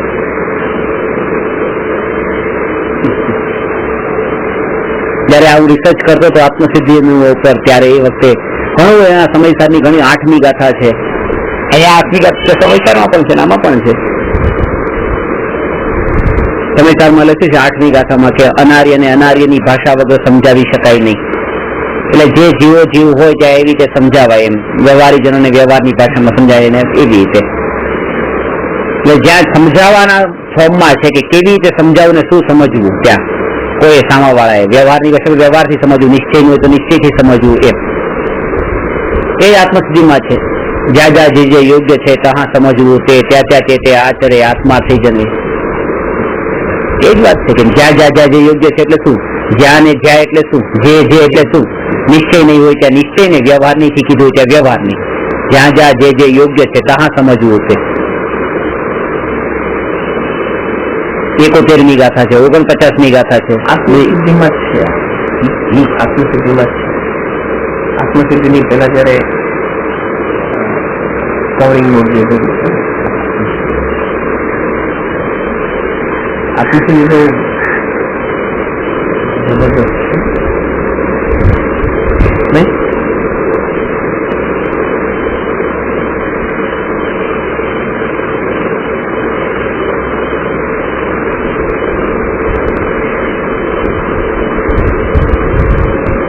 થોડું આ રાગમાં છે ને એટલે રિધમમાં છે એટલે આખો દિવસ તમે જે સમજાય અપૂર્વ અવસરમાં બધું આવી છે. અપૂર્વ અવસર તો છે પણ એ આપણે શિબિર થઈ શકે. અપૂર્વ અવસરની આપણે ફરીથી લેવું છે. આપણે નવા તરફી લેવું આપણે બરાબર ઘણું છે. આપણે ઘણું બાકી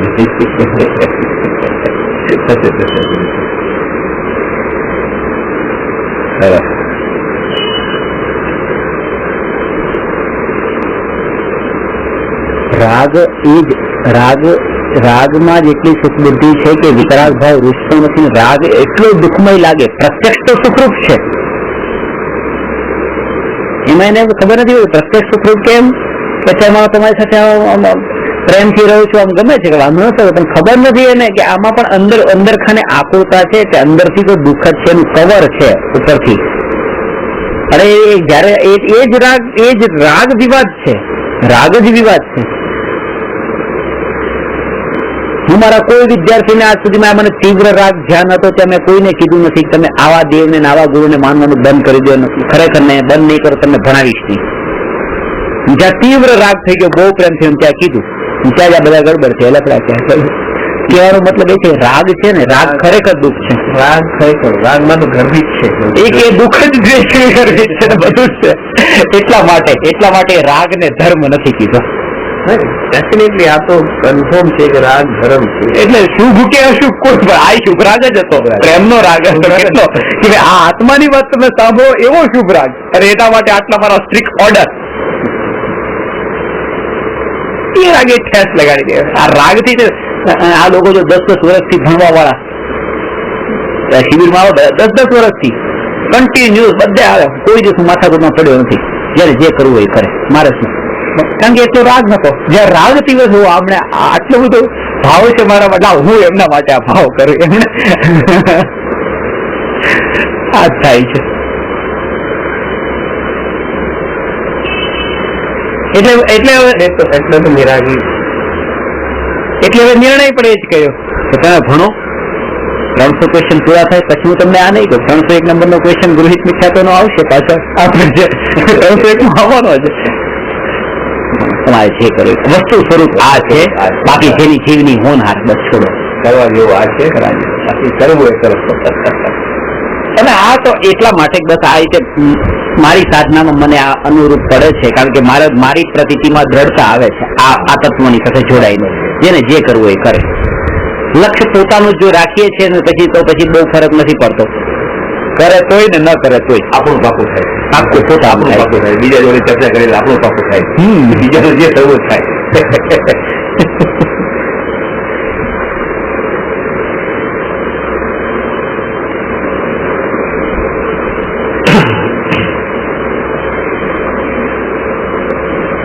એટલા માટે જ વિતરાગ ભાવ જ સુખરૂપ લીધો છે. વિતરાગ ભાવ અંશે પ્રગટ થવો એનું નામ સંવર છે અને નિર્જરા છે. અને પૂર્ણ પ્રગટ થયો ત્યારે તો પછી એના ફળમાં મોક્ષ છે, વિતરાગ ભાવના ફળમાં. તો અહીંયા ભાવ સંવર બતાવે છે કે ભાવ સંવર કોને કહેવાય. આત્મામાં શુદ્ધ વિતરાગ પરિણતિનું પ્રગટ થવું એનું નામ છે ભાવ સંવર. શુદ્ધ પરિણતિ શુદ્ધ પરિણતિનો મતલબ વિતરાગતા. શુદ્ધ પરિણતિ એટલે વિતરાગતા, અશુદ્ધ પરિણતિ એટલે રાગ દ્વેષ. આ પરિણતિ શબ્દ છે, શબ્દથી બહુ ડરી નથી જવાનું. એના અંદર છે સીધો અર્થાનો આ છે.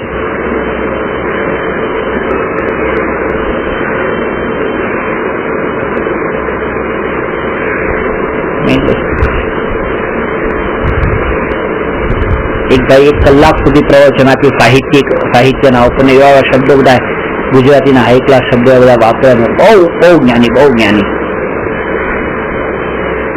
પ્રવચન 1 કલાક પૂરો થયો પછી બેસી ગયા. બીજા ભાઈનું પ્રવચન ચાલુ થયું. ક્યાંય પણ કલાક પ્રવચન આપ્યું. બહુ તાળીઓ પાડી. કઈ બોલતા આવડતું હતું, ભાષા કઈ આવડે નહીં, કઈ નહીં, તો તાળીઓ બધા પાડી. ગામથી ભાષામાં પ્રવચન આપીને આવતા રહ્યા બીજા ભાઈ તો. પેલા ભાઈ તો સાહિત્યિક ભાષામાં પબ્લિક ને પૂછી તમે આવું કેમ કહ્યું કે પેલા ભાઈ નું અમને કઈ સમજાણું જ નથી. શું કાળીઓ પાછી અમને તો આ સમજાણું બધું જે કીધું એ. આ બધા શબ્દોના અંદર છે ને હાઈ લેવલના શબ્દો વાપરીને છે ને જીવને ડરાવી દઈ અને એ બતાવવા માંગે હું કેટલો મોટો વિદ્વાન છું, હું આવા શબ્દો જાણું છું. મારે મોટું વિદ્વાન થવું નથી. આ શુદ્ધ પરિણતિ એટલે વિતરાગ ભાવ, રાગ દ્વેષ ટળી ગયા એ ભાવ. રાગ દ્વેષ સંપૂર્ણપણે ટળી ગયા. હા, ટળી ગયા. હવે બે વાત, પૂર્ણ રૂપે ટળ્યા એનું નામ તો પૂર્ણ વિતરાગતા અને અંશે ટળ્યા એનું નામ આંશિક વિતરાગતા. તો આમાં જે આવે છે એ આંશિક વિતરાગતાની વાત છે. સંવર નિર્જરામાં આંશિક વિતરાગતા છે અને મોક્ષના અંદર પૂર્ણ વિતરાગતા છે. આ એ જીવની વાત છે. ચોથા ગુણસ્થાન થી લઈને 12મા ગુણસ્થાન સુધીના જે જીવ છે એ જીવની પરિણતિ નિર્મળ થાય છે અને ધીરે ધીરે નિર્મળતામાં વૃદ્ધિ પણ થાય છે. નિર્મળ થવાનું નામ સંવર છે અને નિર્મળતાની સાથે જે વૃદ્ધિ થઈ રહી છે એનું નામ નિર્જરા છે. શુદ્ધિની વૃદ્ધિ. પાછી વૃદ્ધિ થઈ, પાછી નિર્મળ થઈ, વૃદ્ધિ થઈ, પાછી નિર્મળ થઈ, એ રીતે.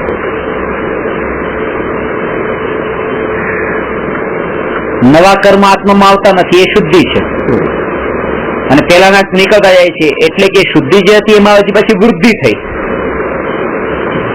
શુદ્ધિ નીકળી ગઈ. એટલે નવા આવતા અત્યારે 50 કર્મ છે તો 50 માંથી 51મું નહીં આવ્યું તો એટલી તો શુદ્ધિ થઈ અને પાછા 2 તો ઘટી ગયા, પાછા 48 થઈ ગયા, એ શુદ્ધિની વૃદ્ધિ થઈ. તો જે 2 ન આવ્યું એનું નામ 51મું ન આવ્યું એનું નામ તો સંવર છે અને આ 50 પછીના 2 નીકળી ગયા એનું નામ નિર્જરા છે. અને આ રીતે જો પ્રોસેસ ચાલશે તો કાળાંતરે પછી મોક્ષ થશે. એમાં આવતા તો હોય જ છે કર્મ, બધા નથી રોકાઈ જતા, પણ અમુક અંશે સંવર થયો છે. એમ તમને દર્શન પ્રગટ થયું તો 41 પ્રકૃતિઓનો આશ્રવ થતો અટકી ગયો. મેન પ્રકૃતિ સંસાર પરિભ્રમણનું કારણ હતું. ત્યાં મિથ્યાત્વ સંબંધી બધી પ્રકૃતિઓ 41 છે. એ 701 પછી આવશે, બધું આવશે ધીરે ધીરે. અને તમારી પાસે તો હું કઉ છું આવશે, કારણ કે મને કઈ ફરક નથી પડતો, તમારે જે કરવું એ કરજો. એટલે 700 પ્રશ્ન આવશે. આવી ભાવના ભાવીએ છે. બાકી તો પછી કોનું કેવું લખાયેલું છે ઉદયમાં ખબર નથી. ભાવના તો ભાવવાની પૂરી કે ભાઈ તમે જેટલું સમજો એટલું સારું. આ છે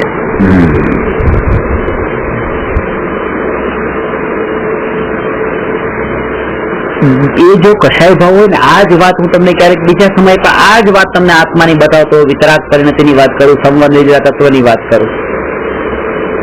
જયારે તમને મારા પ્રત્યે રાગનો ભાવ હોય ત્યારે તમને આ ગમે છે, આ જ વાત ગમે છે. જયારે આ જ વાત પછી તમે કહું છું દ્વેષનો ભાવ થઈ ગયો પછી આ જો સંવર નિર્જરાની વાત કરશે, પોતાના સંવર નિર્જરા થતા નહીં હોય ને આમ ને ત્યાં ઊંધી રીતે વિચાર આવે.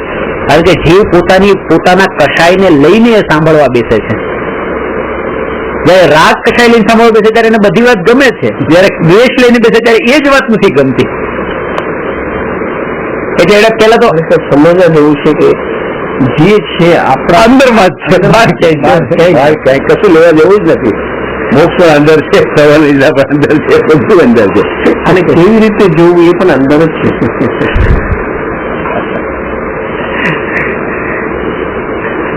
દસ્તી ફેરવાની વાત, બાકી આવી જ નથી. અહીંયાથી જ ભાઈ હા અમને હેડ અહીંયાથી જ.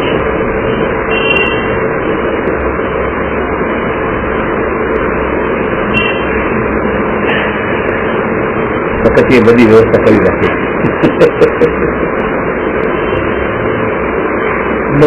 દરેક પોતાના વિચાર જ પ્રગટ કરતા હોય, મને બીજાના કમેન્ટ ઉપર પણ ગમે હોય.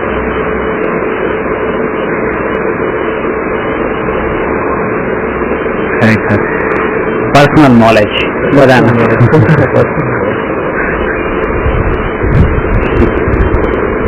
એમાં બે ભેદ બતાવે છે કે ભાવ જે ઉત્પન્ન થતા રોકાયા રાગ દ્વેષના, વિતરાગ પરિણતિ પ્રગટ થઈ એટલે રાગ દ્વેષ ટળ્યો. તો જેટલા અંશે રાગ દ્વેષ ટળ્યો છે, જેટલા અંશે એટલા અંશે વિતરાગ પરિણતિ છે ને એનું નામ ભાવ સંવર છે. અને એના નિમિત્તે ભાવ જે પ્રગટ્યો વિતરાગતાનો, એના નિમિત્તે કર્મ જે આવતા હતા એ આવતા અટકી ગયા, હવે નથી આવતા. એનું નામ દ્રવ્ય સંવર છે. ફિઝિકલી બોન્ડેજ, જે ફિઝિકલી બંધન હતું એ અટક્યું, એ દ્રવ્ય સંવર. અને ભાવો જે રોકાઈ જવાય એનું નામ ભાવ સંવર છે. ભાવ રોકાય તો દ્રવ્ય રોકાય. હા, ભાવ રોકાય તો દ્રવ્ય રોકાય, ભાવના રોકાય દ્રવ્ય ક્યાંથી? આ પેલા દ્રવ્ય ને રોકો, કર્મ ને રોકો. કર્મ ને રોકો, ચાર દિવાલ બેક કરીને બેસી જશે તો કર્મ તો આવવાના છે, કારણ કે તમે જ્યાં બેઠા છે ત્યાં જ કર્મ છે. દિવાલ કરો કે ગમે તે કરો.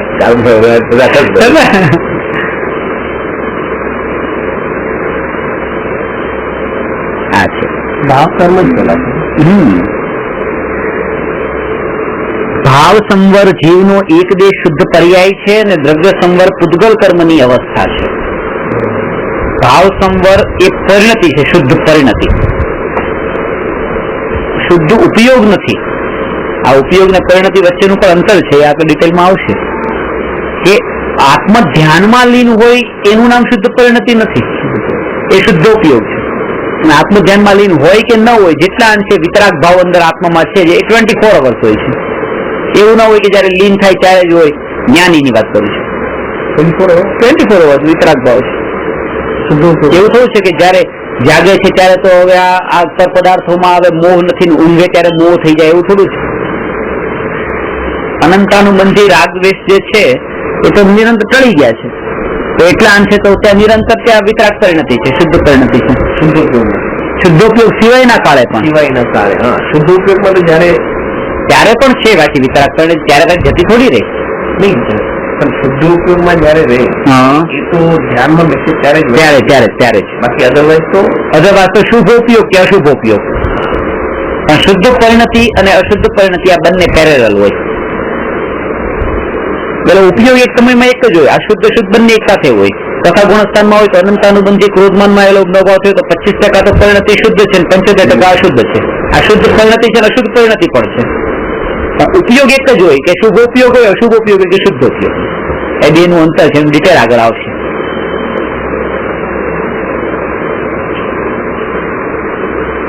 એટલે અહીંયા એ સમજ કે સમ્યક દ્રષ્ટિ જીવને આશ્રવને બંધ થતા નથી, એવું શાસ્ત્રમાં આવે છે. સમ્યક દ્રષ્ટિને કર્મ બંધાતા નથી. એ ખાલી આ 41 પ્રકૃતિઓના સંબંધમાં કીધું છે, બાકીની પ્રકૃતિઓમાં નહીં. કારણ કે ખરેખર તો સમ્યક દ્રષ્ટિઓને જ કર્મ બંધાય છે. કઈ આ તીર્થંકર પ્રકૃતિના એમ કહે કે જ્ઞાની જ્ઞાન સમ્યક દર્શન પ્રગટ થયા પછી કર્મ બંધાય નહીં.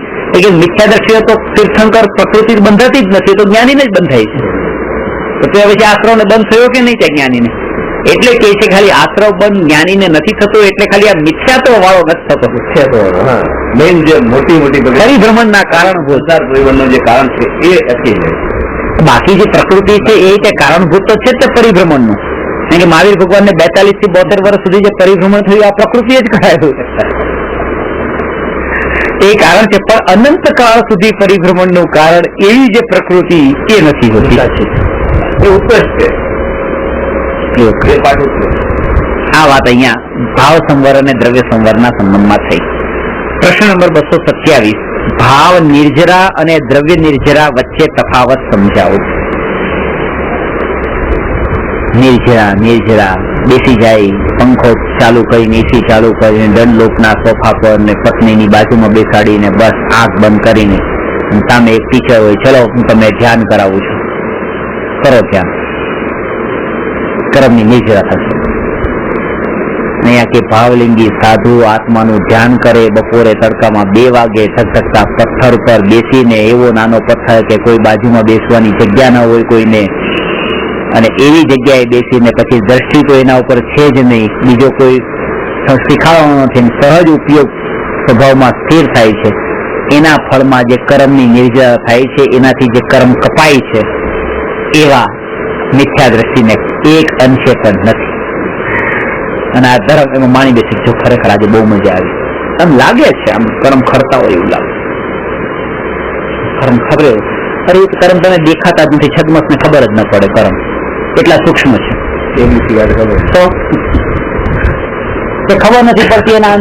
એના અનુમાન કરીને એના મતિ જ્ઞાન શ્રુત જ્ઞાન માં ખબર જ ન પડે. એ અત્યારે સુમતિ કુશ્રુત જ્ઞાન છે. એટલે ભ્રમ થઈ જાય છે, કે આમ શરીરની સ્થિતિ થોડી આમ હળવી ફૂળવી લાગે, એટલે એને એમ લાગે કે આજે કંઈક વધારે નિર્જર. શરીરના ઉપરથી એ પોતે અનુમાન કરી લે છે કે આજે મારી દશા બહુ બેટર છે. એ ખબર ત્યારે પડે જયારે શરીરમાં દુખાવો ચાલુ થઈ જાય, ખબર પડે ઓ આ દશા તો નથી, આ તો ખાલી શરીરની શાંતિ હતી.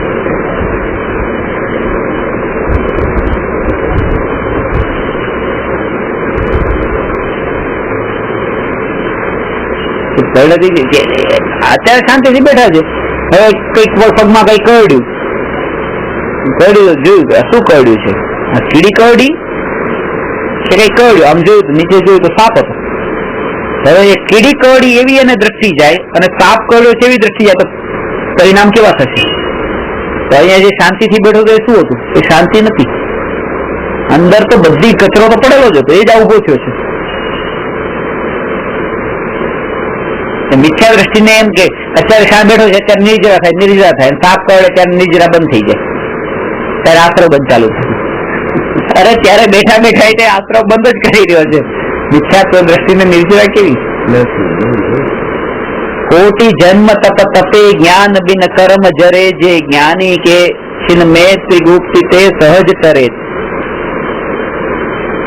કરોડો ભવ સુધી જે તપસ્યા કરી હોય, કરોડો ભવ, ગઈકાલે વાત કરી હતી, આમ શરીર ચીરી નાખે, મીઠું મરચું ભભરાવી દે ને તો પણ ઊહ ન કરે, આવી તો દીક્ષા પાળી હોય, નગ્નતા સાથે 22 પરિશોને સહ્યા હોય અને કરોડો ભવ સુધી આવી રીતે એને કર્યું હોય. કોટી જન્મ તપ તપે, આત્મજ્ઞાન વગર એને જે કર્મની નિર્જરા કરી, કર્મ ખપે છે, જ્ઞાનીને એક પળના અંદર આવા કર્મ ખપી જાય. ત્રિગુપ્તિ છે આજે આ ભાવ નિર્જરાનું નામ છે.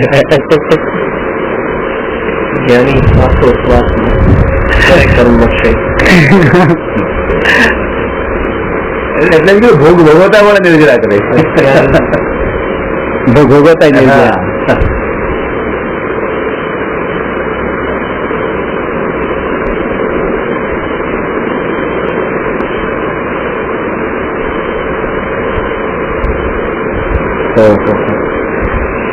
આગળ કે છે આત્મામાં શુદ્ધ વિતરાગ પરિણતિ જે પ્રગટ થઈ છે એ વિતરાગતામાં શુદ્ધિ જે છે, શુદ્ધિની વૃદ્ધિ થવી, શુદ્ધિમાં વધારો થવો એનું નામ છે.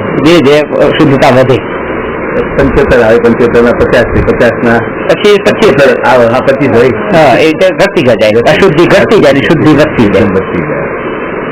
વિશુદ્ધિ બેનો ટોટલ 100 થાય, અશુદ્ધિ ને શુદ્ધિ. 100% અત્યારે અશુદ્ધિ છે, ભગવાન 100% શુદ્ધિ છે, અને એની વચ્ચે જે મોક્ષ માર્ગ થી લઈને ત્યાં પૂર્ણ વિતરાગતા પ્રગટે ત્યાં સુધી પાર્શિયલ છે. મિથ્યા દ્રષ્ટિને જે નિર્જરા થતી નથી, એના કે સકામ નિર્જરા ને અકામ નિર્જરા. અકામ નિર્જરા તો થાય છે ને, એનું કારણ શાસ્ત્ર બતાવ્યું. કભી અકામ નિર્જરા કરે, ભવન ત્રિક મેં સુરતન ધરે, વિષય ચાહ દાવા નલ દયો, મરત વિલાપ કરત દુઃખ સહી. ક્યારેક આ જીવ અકામ નિર્જરા પણ કરી લે છે અને ભવન ત્રિકમાં એટલે 3 દેવલોક, 3 સ્વર્ગમાં, 3 સ્વર્ગના ભવનવાસી, વ્યંતર ને જ્યોતિષી, ભવનવાસી વ્યંતર ને જ્યોતિષી આવા દેવ તરીકે જન્મ લે છે અકામ નિર્જરા ફળમાં, દેવલોકમાં. ને વિષય ચાહ, 5 ઇન્દ્રિયના વિષયોની ચાહમાં એ આગમાં પડે છે, બળે છે. વિષય ચાહ દાવાનલ દયો ત્યાં બળ્યો, આખી જિંદગી આમ વેઠી મરત વિલાપ કરત દુખ્યો. મરતી વખતે મંદાર માળા મુરજાઈ, 6 મહિના બાકી રહ્યા ત્યારે એવો દુઃખી થયો અને મરતો કસાય કરતો કરતો મર્યો, સીધો એકેન્દ્રીમાં ગયો. આ અકામ નિર્જરા છે. અને આવી અકામ નિર્જરા માટે દીક્ષા લેવાય તો કે શુદ્ધાત્માને ઓળખી લો. આ લક્ષ્ય નહીં રાખો તમે. અત્યારે ચલો ઠીક છે, પછી સ્વર્ગમાં આગળ પ્રોસેસ ચાલશે. અત્યારે દીક્ષા પાળી છે, આગળ જઈને પછી પ્રોસેસ માર્ગ પાકી છે.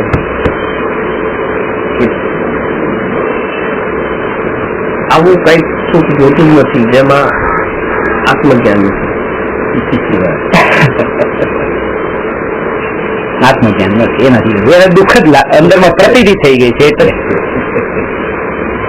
સ્વર્ગ નું સુખ હોય ગમે હોય, આત્મજ્ઞાન સાથે નરક પણ સારું.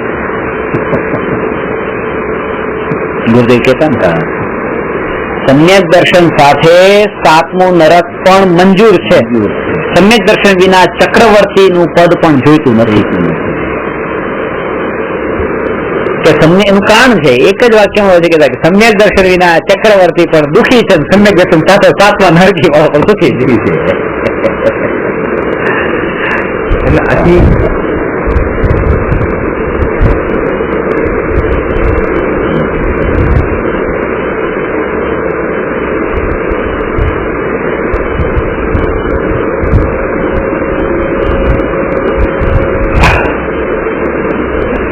બસો 28નો પ્રશ્ન છે. ભાવ મોક્ષ તથા દ્રવ્ય મોક્ષ વચ્ચે કયો સંબંધ છે? તો વાત એ જ સમજવાની છે કે ભાવ મોક્ષ અને દ્રવ્ય મોક્ષનું સ્વરૂપ શું છે. જ્યારે સંવર અને નિર્જરા બંને શરૂ થયા છે, નવા કર્મ આવતા અટકવા અને પહેલાના કર્મ આત્માથી ખરવાય એટલે આત્મા એટલો મુક્તિ તરફ જઈ રહ્યો છે.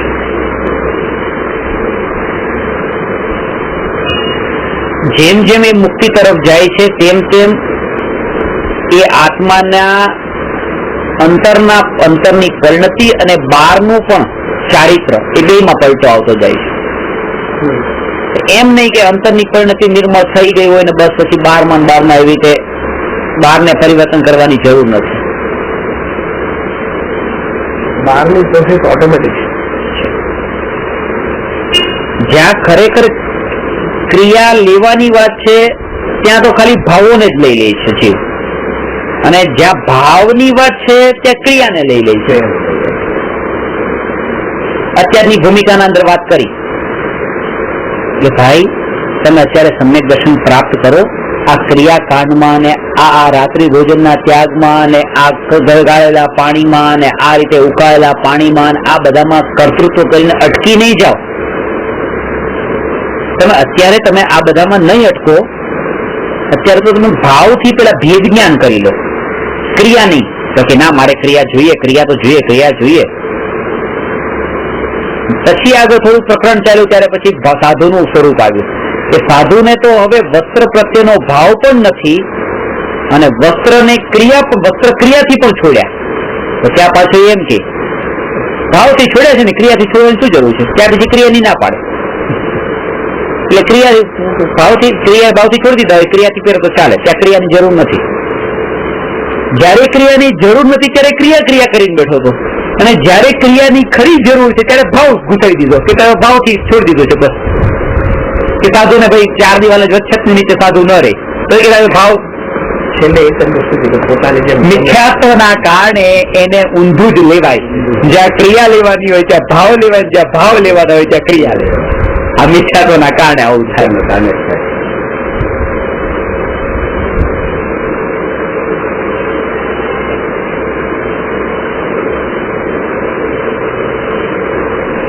કે 4 દિવાલની છતની નીચે કે સાધુને આ બધામાં વાસ ન હોય તો વનવિહારી હોય તો ત્યાં તરત જ એને લાગ્યું ના એ ભાવ ન રાખે, એનું પોતાનું ક્યાં છે? પોતાનું માનતા નથી ને.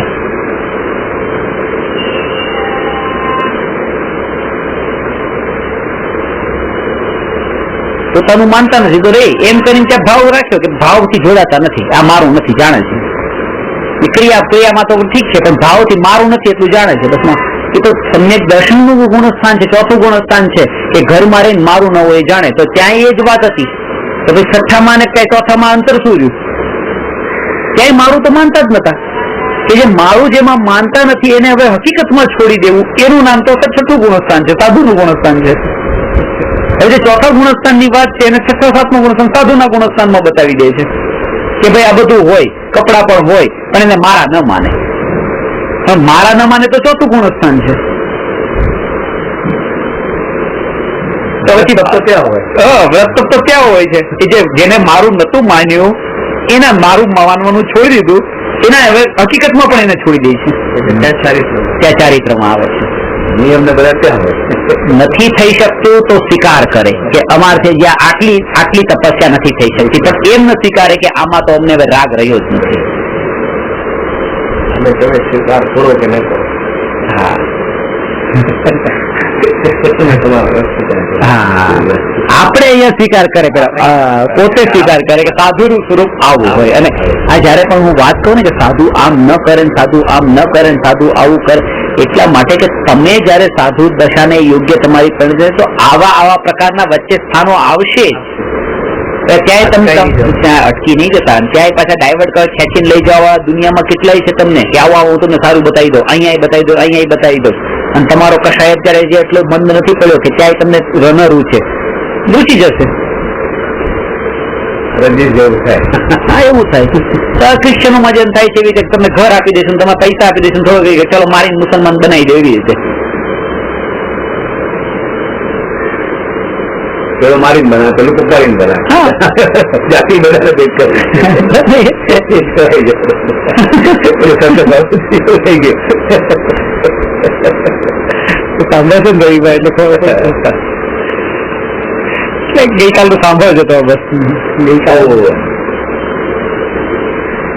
જયારે આત્મામાં અંશે પણ અશુદ્ધતા રહી નહીં ભાવોમાં,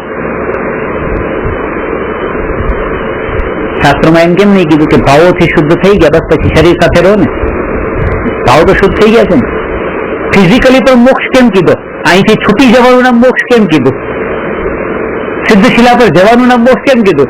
ભાવ નહીં રાખવાનો, ના બધાથી બસ મુક્ત થઈ જાવ, મુક્ત માની લો કે એનું નામ ચોથું ગુણસ્થાન છે પાછું, કે આ બધાથી હું જુદો છું, મુક્ત છું. એ ચોથા ગુણસ્થાનને તમે આગળના ગુણસ્થાનોમાં મિક્સ નહીં કરો. આગળના ગુણસ્થાનોમાં તો જેમ જેમ પરિણતિ પલટાય તેમ એમ ક્રિયા પણ પલટાય. એ મેં પલટ્યા વગર રહે જ નહીં. અહીંયા તો હોટે કેમ ના આવે? મતલબમાં આવે ને, અહીંયા આવે. તો એ અહીંયા કહે છે કે આત્મામાં પૂર્ણ શુદ્ધ વિતરાગ પરિણતિનું પ્રગટ થવું, એનું નામ તો ભાવ મોક્ષ છે. અને એ ભાવ મોક્ષના કારણે આત્મા સાથે બંધાયેલી 148 પ્રકૃતિના 8 કર્મના જે ભેદ હતા એ આત્માથી અત્યાંતિક વિયોગ થવો, અનંત કાળ માટે હવે વિયોગ પરમાનન્ટ, એનું નામ દ્રવ્ય મોક્ષ છે. એનું નામ દ્રવ્ય મોક્ષ છે. એની પેલા ભાવ મોક્ષ, એનું નિમિત્ત ભાવ મોક્ષ છે. નિમિત્ત ભાવ હજી મોક્ષે જવું છે, કર્મથી છૂટવું છે, પણ કર્મથી છૂટવું ભાવથી છૂટવાનું છે.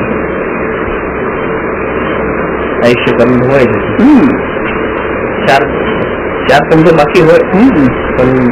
એટલે મેં તમને એક વાત કીધી કે એક ભાઈને છે કર્મ ખપાવવા છે, ને કર્મ ખપાવવા મારે કઈ કર્મ ખપાઈ નાખવા છે. કેટલા ખપાવે છે? મોક્ષે જવું છે મારે કે કર્મ. સાંભળ્યું છે કે કર્મ ખપાયા વગર મોક્ષે ન જવાય. 25 કરોડની પાર્ટી છે, કર્મ ખપાવવા છે. એ ખરેખર કર્મ ખપાઈ શકાય? એટલે આમે ખપાઈ શકાય. કેટલા ખપાવા છે? તમારે પૂરેપૂરા ખપાવવા છે. એક કામ કરો, કીધું એક જગ્યાએ આશ્રમ છે, આશ્રમમાં 1 લાખ રૂપિયા આપી દો. 1 લાખ રૂપિયા આપી દો એમ કીધું, તરત જ કે મારે કે અડધા જ ખપાવવા છે.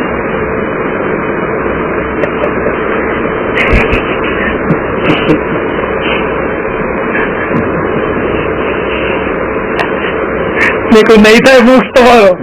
કેમ? તમારા 25 કરોડ જયારે છૂટે ને, આ તો મેં 1 લાખ કીધા હતા, એના વગર નથી થતો પૂરેપૂરા. અને એનો ભાવ જયારે પેલા છૂટે, એ તો ત્યારે છૂટે દ્રવ્યથી, તો એનો ભાવથી છૂટે. અહીં તમારે દ્રવ્યથી પણ 1 લાખ કીધા ને, એમાં તમે 25 કરોડ માં તમે પછી 1 લાખ નથી, હજી કે અડધા કર્મ કપાવ, અડધા પેલે ત્યાં એ પછી કપાવશું આવતા વર્ષે 9 વર્ષ માર્ચ પછી ચાલુ થાય ત્યારે તો પતી ગયું.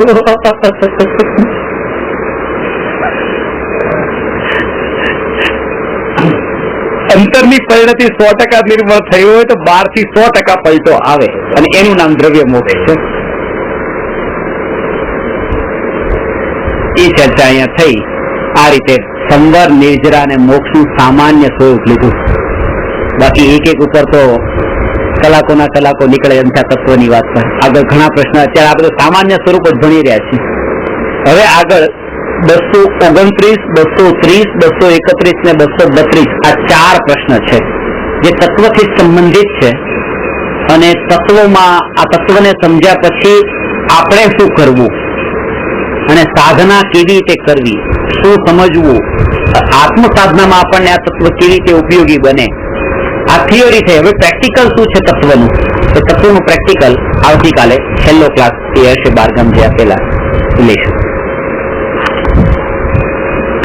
નમો અરહંતાણમ નમો સિદ્ધાણમ નમો આયર્યાણમ નમો ઉવજ્જાયાણમ નમો લોયે સવસાહુ